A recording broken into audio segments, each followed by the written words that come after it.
kembali lagi dengan saya, Nur Hikmah, dengan NIM 140. Untuk memenuhi tugas mata kuliah statistika, di video ini saya akan membacakan sebuah materi tentang uji statistika non-parametrik. Oke, langsung saja.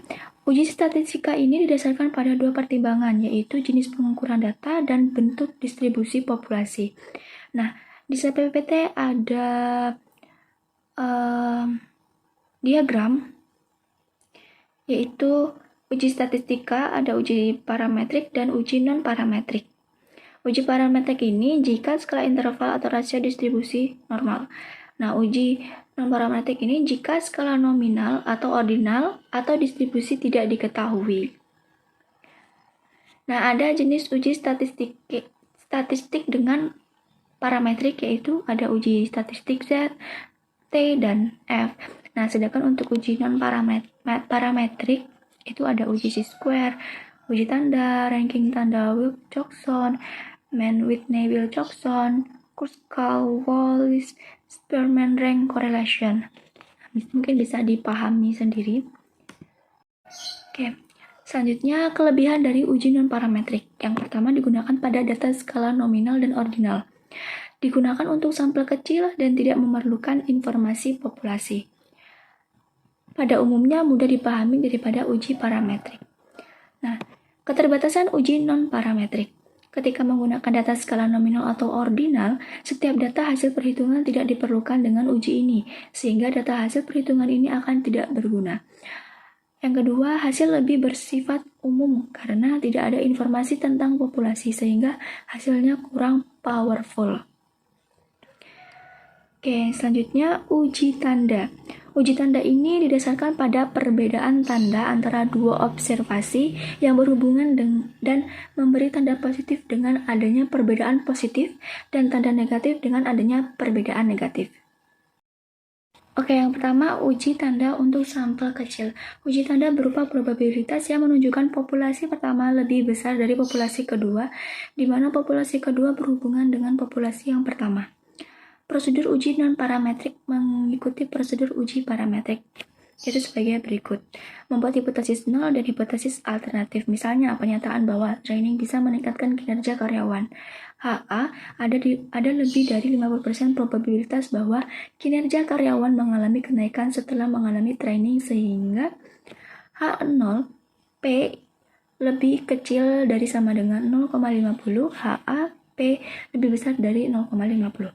Yang kedua, memberi tingkat signifikansi pada 1%, 5%, atau 10%. Menentukan tanda positif atau negatif pada setiap observasi. Karena sampel kecil, maka uji tanda menggunakan distribusi binomial.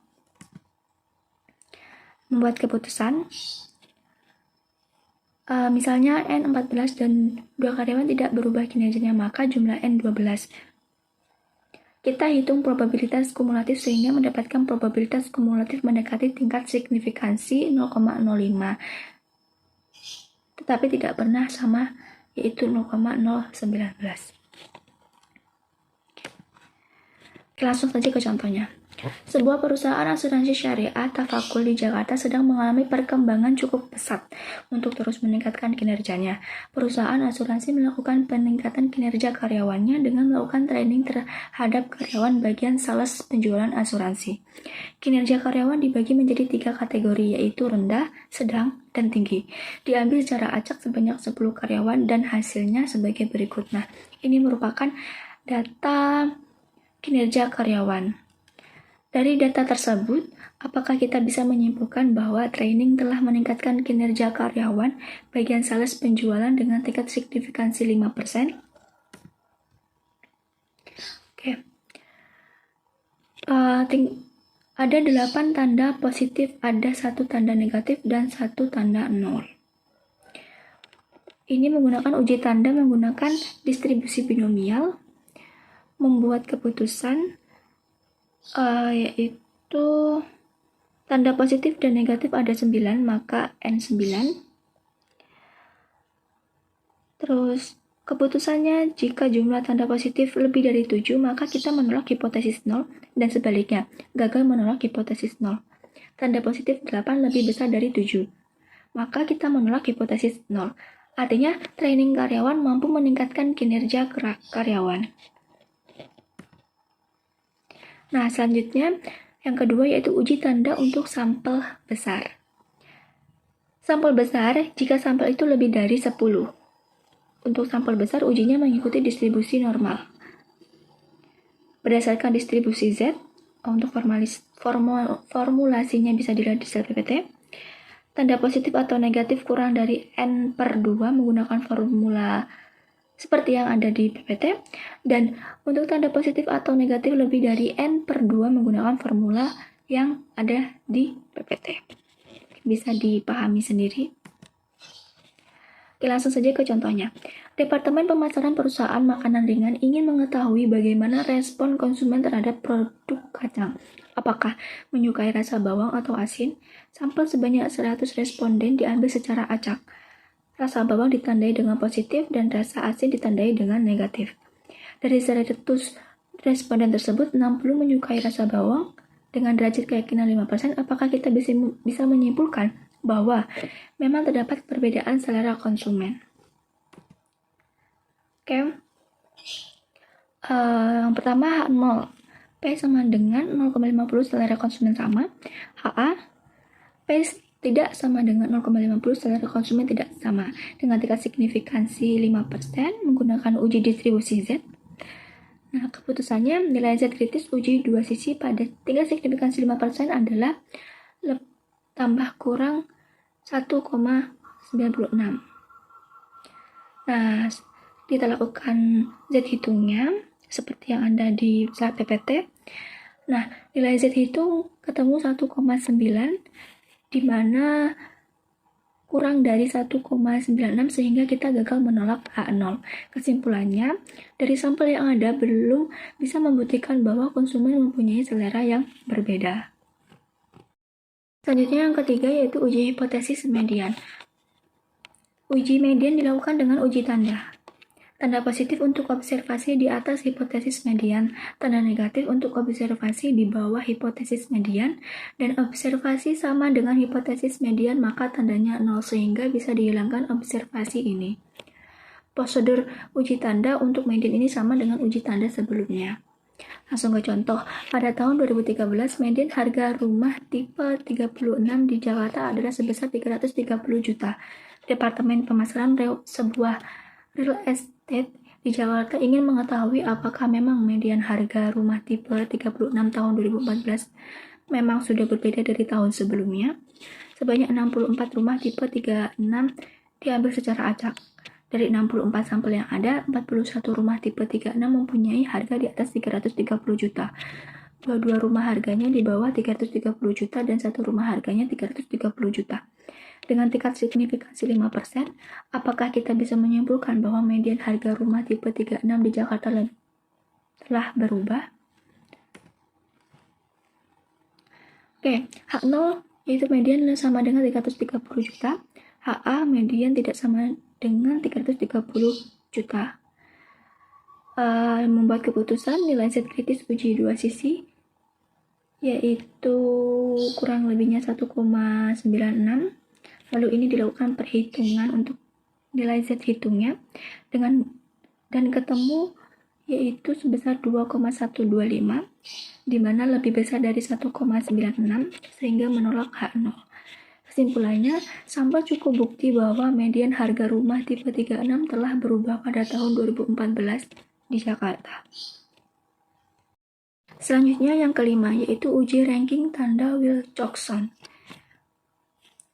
Uji statistika perbedaan dua sampel dependen di mana datanya skala ordinal. Data tidak berdistribusi normal. Adapun prosedur atau langkah uji ranking tanda Wilcoxon yaitu yang pertama mencari perbedaan skor antara dua sampel yang diambil. Kedua, mencari nilai absolut perbedaan skor dua sampel tersebut. Jika perbedaannya 0, maka kita tidak masukkan dalam analisis. Yang ketiga, melakukan ranking nilai absolut dari yang terkecil sampai yang terbesar. Yang keempat, jumlah ranking paling kecil disebut sebagai T, digunakan untuk uji statistika. Dan yang kelima, membandingkan nilai kritis distribusi Wilcoxon dengan nilai T yang kita cari. Jika nilai T lebih besar dari nilai kritisnya, maka gagal menolak hipotesis 0 dan sebaliknya menolak hipotesis 0. Langsung saja ke contohnya. Sebuah lembaga analisis keuangan ingin mengetahui apakah kondisi ekonomi tahun 2014 lebih baik daripada tahun 2013. Untuk itu, lembaga tersebut membandingkan rasio harga dan pendapatan saham di Bursa Efek Indonesia di kedua tahun tersebut. Sebanyak sampel 12 perusahaan diambil secara acak sebagai sampel.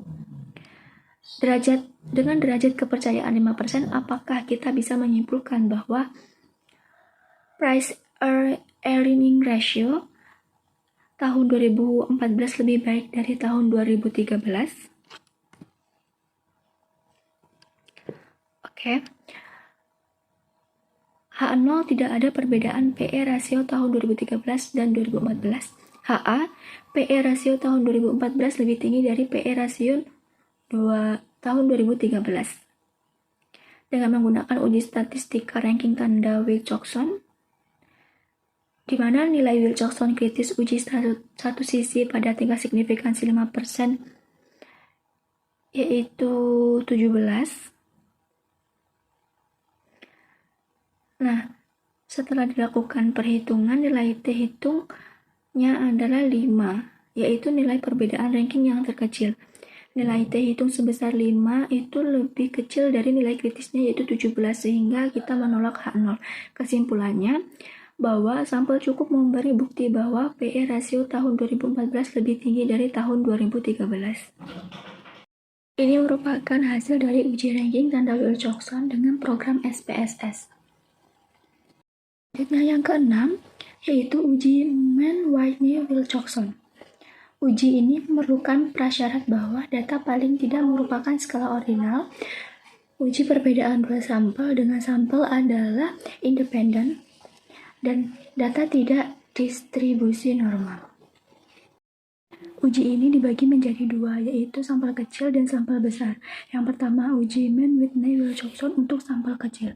Prosedur untuk uji dua sampel independen dengan Mann-Whitney-Wilcoxon sebagai berikut. Yang pertama, menggabungkan data dari dua sampel independen dan melakukan ranking. Kedua, menjumlahkan setiap ranking secara terpisah berdasarkan sampel masing-masing. Ketiga, mencari nilai statistika T, yaitu jumlah ranking yang paling kecil dari dua sampel yang ada. Yang keempat, membandingkan nilai kritis distribusi Mann-Whitney-Wilcoxon dengan nilai T hitung yang kita cari pada langkah ketiga. Jika nilai T lebih kecil dari atau lebih besar dari TL, maka menolak hipotesis 0. Dan sebaliknya, jika nilai T di antara TU dan TL, maka gagal menolak hipotesis 0. Contohnya, ada dua kelas statistika, yaitu kelas A dan kelas B yang ditawarkan setiap semester. Masing-masing kelas berjumlah 75 mahasiswa.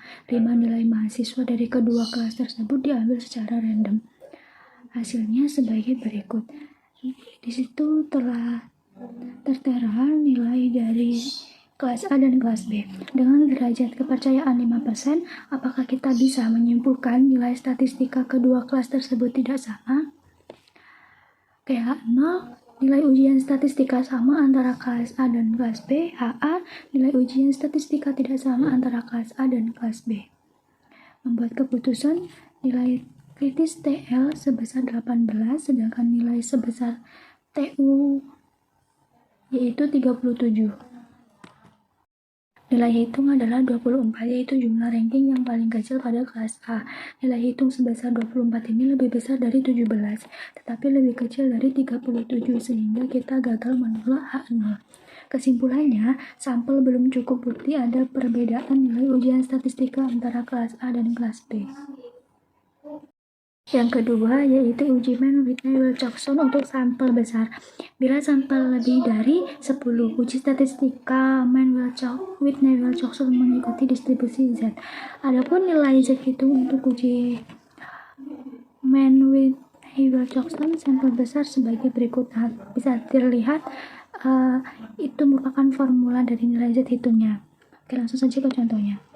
Lembaga Riset Perusahaan Otomotif Astra Cabang Bandung ingin mengetahui apakah model sepeda motor Honda jenis manual dan automatic setelah 4 tahun digunakan memang berbeda dalam jumlah jarak yang bisa ditempuh dalam kilometer per liternya. Sebanyak 12 sampel diambil secara acak untuk masing-masing model. Dengan derajat keyakinan kepercayaan 5%, apakah kita bisa menyimpulkan bahwa model manual lebih irit daripada model otomatis? Oke, H0-nya tidak ada perbedaan jarak tempuh per liternya antara sepeda motor manual dan otomatis. HA-nya jarak tempuh per liternya sepeda motor manual lebih jauh daripada otomatis dengan tingkat signifikansi 5% menggunakan uji statistika Mann-Whitney-Wilcoxon sampel besar dengan nilai Z kritisnya yaitu 1,65. Oke, setelah dilakukan perhitungan, ketemu nilai Z hitung absolutnya itu 1,85, di mana lebih besar dari nilai Z kritisnya absolut yaitu 1,65. Kesimpulannya bahwa sepeda motor Honda manual lebih irit dari sepeda motor otomatis. Nah, ini merupakan hasil uji Mann-Whitney-Wilcoxon dengan menggunakan program SPSS. Mungkin bisa dipahami sendiri ya teman-teman. Selanjutnya yang ketujuh yaitu uji Kruskal-Wallis. Uji Kruskal-Wallis adalah uji alternatif ANOVA ketika data yang kita punyai merupakan data dalam skala ordinal dan distribusi data tidak mengikuti distribusi normal. Uji Kruskal-Wallis ini membutuhkan data sampel yang bersifat independen. Hipotesis 0 menyatakan bahwa sejumlah K populasi mempunyai distribusi sama, sedangkan hipotesis alternatifnya menyatakan bahwa sejumlah K populasi tidak mempunyai distribusi yang sama. Nilai statistika Kruskal-Wallis dicari dengan yang pertama semua sampel dikelompokkan menjadi satu, kedua melakukan ranking. Jika ada ranking sama, nilainya dicari dengan rata-rata. Adapun formula mencari nilai hitung dari Kruskal-Wallis seperti yang terlihat di slide PPT. Langsung saja ke contohnya. Seorang analisis di bidang keuangan ingin mengetahui apakah terdapat perbedaan tingkat keuntungan 3 bank syariah milik pemerintah sebagai berikut. Ada Bank Mandiri, BNI, dan BRI. Jika distribusi populasi ketiga sampel tersebut tidak diketahui, apakah kita bisa menyimpulkan bahwa terdapat perbedaan tingkat keuntungan ketiga bank syariah tersebut dengan tingkat signifikansi 5%? H0-nya distribusi populasi adalah sama, HA-nya distribusi populasi adalah tidak sama. Dengan uji statistika uji Kruskal-Wallis membuat keputusan, uji Kruskal-Wallis mengikuti distribusi X kuadrat, di mana nilai kritis distribusi X kuadrat yaitu 5,991. Setelah dilakukan perhitungan, ketemu nilai Kruskal-Wallis sebesar 12,3927, di mana lebih besar dari nilai kritis X kuadrat yaitu 5,991, sehingga kita menolak hipotesis 0. Kesimpulannya, ada perbedaan tingkat keuntungan antar ketiga bank tersebut. Ini merupakan hasil dari uji Kruskal-Wallis dengan menggunakan program SPSS. Selanjutnya yang ke-8 yaitu uji korelasi ranking Spearman. Yang korelasi menunjukkan keeratan hubungan antara satu variabel dengan variabel lainnya. Besarnya keeratan hubungan antara dua variabel dihitung dengan koefisien korelasi. Analisis korelasi digunakan untuk mencari keeratan antara dua variabel dalam skala ordinal. Uji korelasi dari dua variabel skala ordinal ini bisa diuji dengan menggunakan uji korelasi ranking dari Spearman. Formula koefisien korelasi dari Spearman yaitu seperti yang terlihat di slide PPT, nanti mungkin bisa dipahami sendiri. Uji signifikansi koefisien korelasi. Hipotesis 0 dan hipotesis alternatifnya sebagai berikut. A0, R sama dengan 0, AA, R tidak sama dengan 0. Hipotesis 0 mengatakan bahwa tidak ada korelasi antar dua variabel, sedangkan hipotesis alternatifnya mengatakan terdapat korelasi. Memilih tingkat signifikansi 5%, menentukan uji statistika korelasi Spearman, membuat keputusan uji statistik untuk sampel lebih dari 8 adalah mengikuti distribusi T dengan derajat kebebasan sebesar N-2. Adapun formulasinya seperti yang terlihat di slide PPT. Contohnya, perusahaan asuransi syariah Tafakul di Jakarta melakukan training terhadap karyawan bagian pemasaran. Adapun datanya sebagai berikut. Nah, data ini sudah terlihat di slide PPT. Oke. Perintahnya pertama, hitunglah dan interpretasikan nilai koefisien korelasi.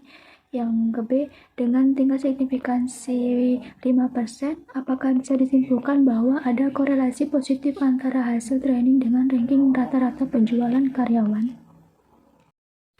Nilai koefisien korelasi sebesar 0,939 dan bertanda positif. Angka ini menunjukkan adanya korelasi positif yang kuat antara ranking hasil training dengan ranking hasil penjualan setelah training. Uji signifikansi koefisien korelasi. H0 R sama dengan 0, HA R lebih besar dari 0. Memilih tingkat signifikansi 5%, menentukan uji statistika korelasi Spearman, membuat keputusan nilai T kritis dengan satu sisi pada tingkat signifikansi 5%, yaitu sebesar 1,860, sedangkan nilai dihitungnya yaitu 7,75, di mana lebih besar dari nilai kritisnya, sehingga menolak hipotesis 0. Kesimpulannya bahwa dari sampel yang ada terdapat korelasi positif antara ranking hasil training dengan ranking penjualan setelah training. Nah, ini merupakan hasil dari uji korelasi ranking Spearman dengan program SPSS. Mungkin itu saja pembacaan materi tentang uji statistika dan parametrik dari saya. Kurang dan lebihnya mohon maaf. Saya akhiri. Wassalamualaikum warahmatullahi wabarakatuh.